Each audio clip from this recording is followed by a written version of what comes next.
Hey guys, welcome back to my channel. Bear with me. Oh, how is everyone doing? I hope you're doing well. Just preparing my laptop. Bear with me. I should have really done this before I started, but I just remembered as soon as I pressed the live button. So, yes. Okay. So let me get started. Hi. Welcome. So this this video this week is about how. So like last week, it ended off, I believe, we were talking about right and wrong. Like there isn't like, that's kind of it's your own perspective on it basically. And Neil Donald Walsh ended up asking, so what is heaven and hell? And he just went into hell, not heaven, on this point. I can't even remember if they talk about heaven. I'm guessing that they do, but I don't remember. So yeah, so it's like what is hell? So I found this really interesting, because obviously depending on how you were raised and or what environment in terms of religion, or generally just religion, because that's where you're taught how, really. You're not exactly taught how in school unless it's like religious studies or something. So it's all in religion of what hell is. So you've got your own concept of what hell is, and the general perspective is it's like a place of torment, fire, and your soul just burns. Some culture, some religions believe that you burn forever and ever, and some believe that it's just for a time, so until the soul dies basically. So there's two beliefs there, but then there's also the other belief, like, oh well, that your soul can't die, so which one is true? But anyway, that's the general basis. And of course, you think if you do bad, you do anything wrong, then that's your judgment, that's your punishment. You're just going to burn in hell. So this topic was interesting. And it started off, it was the man's voice speaking at this time, so the masculine part. And it started off by saying, there is a hell, but it's not what we think, and how we go there isn't the reasons we've been given all our life. So the typical thing of, I'll just say an extreme thing, the typical thing like Hitler, for example, with what he had done, just because he'd done that, necessarily that's not the reason he'd go to hell, or murdering someone. I'm using extremes here, but obviously in religion, truthfully, I'm not sure about Judaism, or that's similar to Christianity or Islam exactly, but I know with Christianity, it's a lot of stuff, anything that's classed as sinful basically, and if you haven't repented from your sins, then you'll go to hell, in a nutshell. So the statement that was made of what exactly is how is the experience of the worst possible outcome of your decisions and your creations. So I found that really interesting. So what I got from that is that we can experience how, really, at any moment in our lives, and there's a high chance many of us have experienced how, when we're like, say, at our lowest point, that's how for us, you know. He mentioned another point, says how is the opposite of joy again. And how is unfulfillment, how is knowing who and what you are but failing to experience it, how is being less than, and and hell is also the natural consequence of any thought that denies me, meaning denying God. And obviously, they're saying that God is you, basically. So, any natural thought that denies you, that's hell. It's the opposite of joy. It's being less than, it's unfulfillment, and not experiencing life how you'd like it.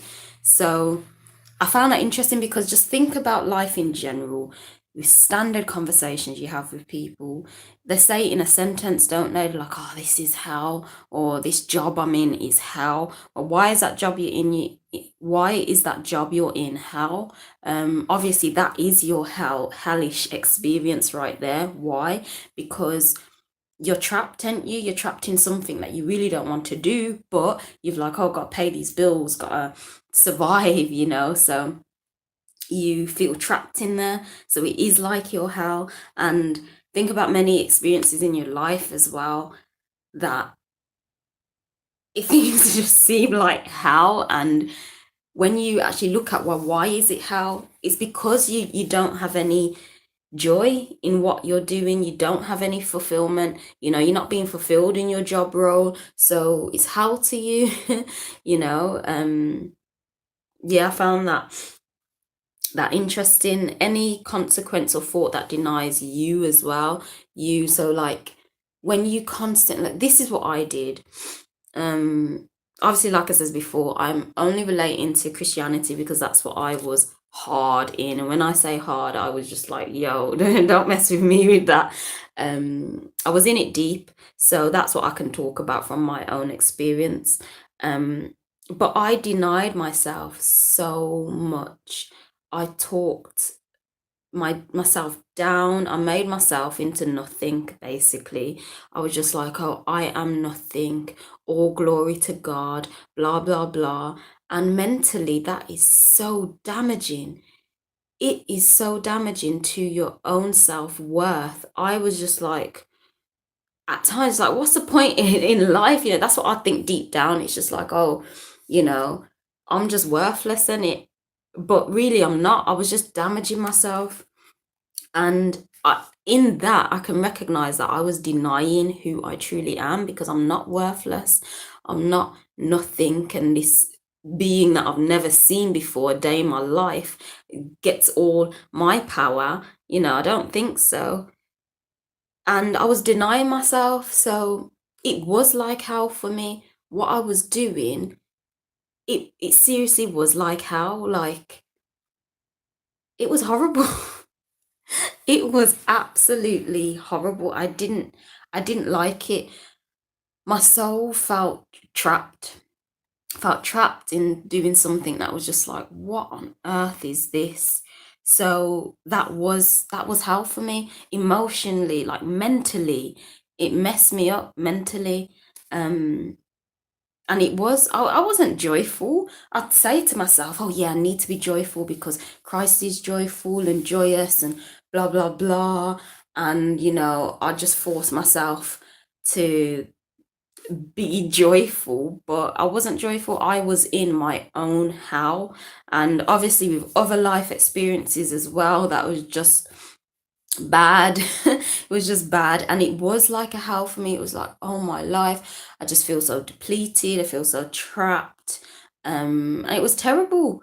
So I resonate with that, with your life experiences being hell. And like, someone close to me as well, they were saying that their experience of a certain thing in religion, I'll just say that it was in religion, was like hell, with the pressure that she had and everything. It was too much, and it was hell for them. And it was also that other pressure added on, because it's like, oh, I'm in Christianity, I shouldn't have this feeling of this is hell, but you do. So then that's another battle in your head. You're like, oh my life, maybe I'm just not being um worthy enough, or I'm not praying enough, or whatever. But yeah, that definitely resonates with me, of how is basically your lowest points in life. It's your choices that you make that is the worst outcome from the choices. Um, yeah. Yeah, that's how. So yeah, I found that interesting. And then he went on to say, so know that there's no everlasting fire that many places teach.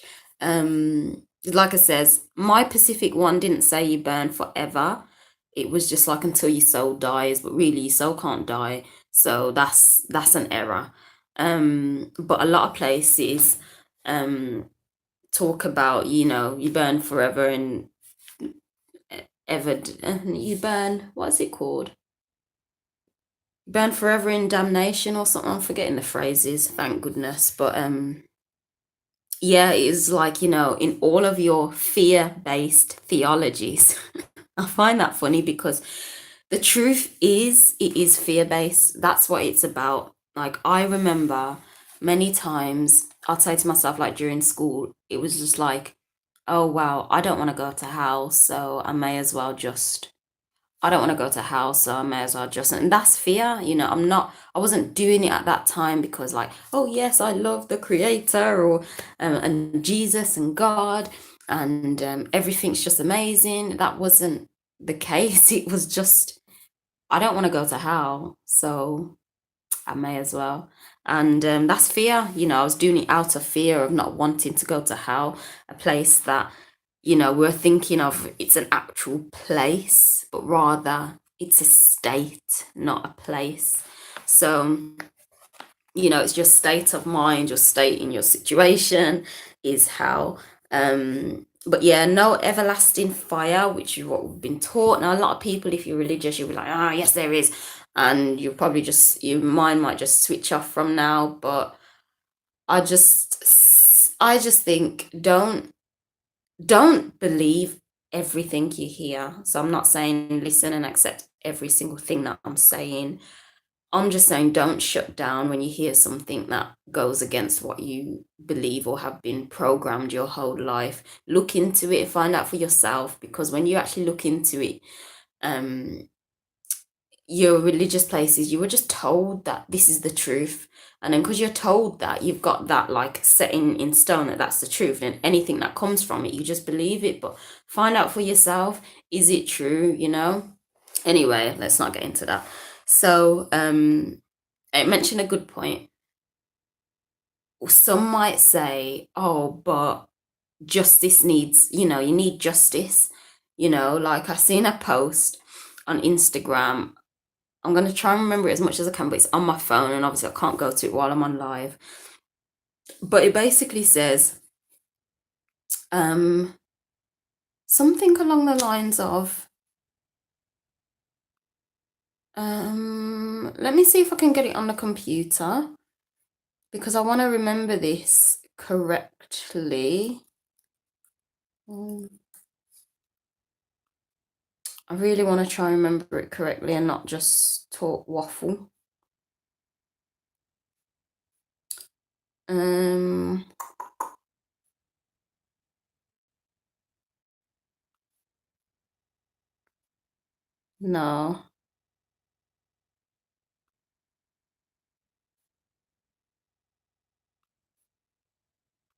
No, I can't find it.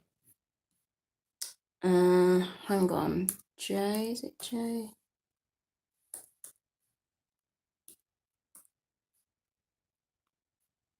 Hopefully, it was just really interesting, and I took a screenshot.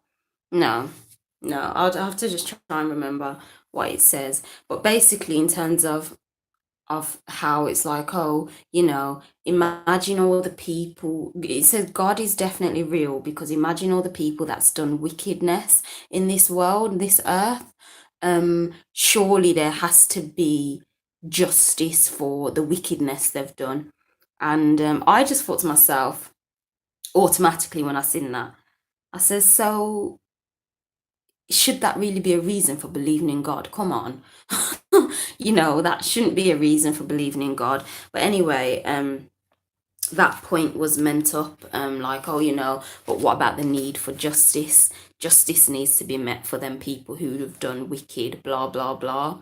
And Neil Donald Walsh commented and was like, oh, so you're telling me I can do anything without any fear of I'm going to get punished for this later? And he was like, no, well, yeah, yeah, you can. You don't, you have to live your life with fear of this is going to happen to me if I do that, blah, blah, blah, blah, blah. If I'm going to get punished and go to hell forever for doing this, blah, blah, blah. He mentions you set your own guidelines in life of what is good, evil, wicked, right, and wrong. And I get that, because the truth is everyone's right and wrong is completely different. Let's be real, it's completely different. I've mentioned this before in one of my other videos, but slavery at one point was classed as right. Like, yeah, this is right. And all of anyone who's into the Bible, it condones it in the Bible. Let's be real, but there was many people at the time who also thought it was wrong. So which was actually right? It depends on your perspective, you know. Many other things, like I mentioned before, is our homosexuality. And back a day, that was just like, no, no, no, no, no, that's completely wrong. Now it's being more accepted. So what is it? Which is right or wrong? Or is it literally just what you deem as right and wrong? What you think is what you're comfortable with compared to what you're not comfortable with? People in today's day, some sick people, which I think is completely wrong, do like child sacrifices, but to them, that is normal and that is right, what they're doing. You get me? So, right and wrong, it's up to you, basically. It is up to you. Um, you know, but then it went on to say, it's just having that understanding that there's consequences. Now, consequences isn't exactly a good or bad thing. Often when we hear the word consequence, we think, oh, this is going to be something bad that's going to happen. But no, consequence is simply just the outcome. That's it. It's not a retribution or a judgment or a whatever. It's simply just the outcome of what will happen from your choice or decision. So anything good, when I say good or bad, just something will happen basically, and whatever happens from what you've chose to do will either be beneficial or unbeneficial for you. So that's that. If you go and steal an old lady's purse, the consequence is someone on the street might catch you, slap you down, call police, end up in jail for a few times. That's a consequence of that. Or you may get away with it. Someone hadn't seen it, but the consequence of knowing and living with what you've mentally done to that lady, that's also a consequence. So it's just knowing that, when making a decision, it's like, okay, a result is going to happen after this choice. And will that result benefit me or will it hinder me? I think that's the best way to look at it. Will it benefit someone else or will it hinder them? If it's going to hinder them, it's really not the best thing to do, because understand that we are one. So if you're hurting that person, you're hurting yourself. And I feel when we get to that stage, then all of these sick things that happen, it will dwindle out unless more people will do these things, because, we're kind of waking up. We're like, yeah, we're one. I don't want to hurt myself, so I'm not going to hurt you. I want to love myself, so I'm going to love you. I want to help myself, so I'm going to help you.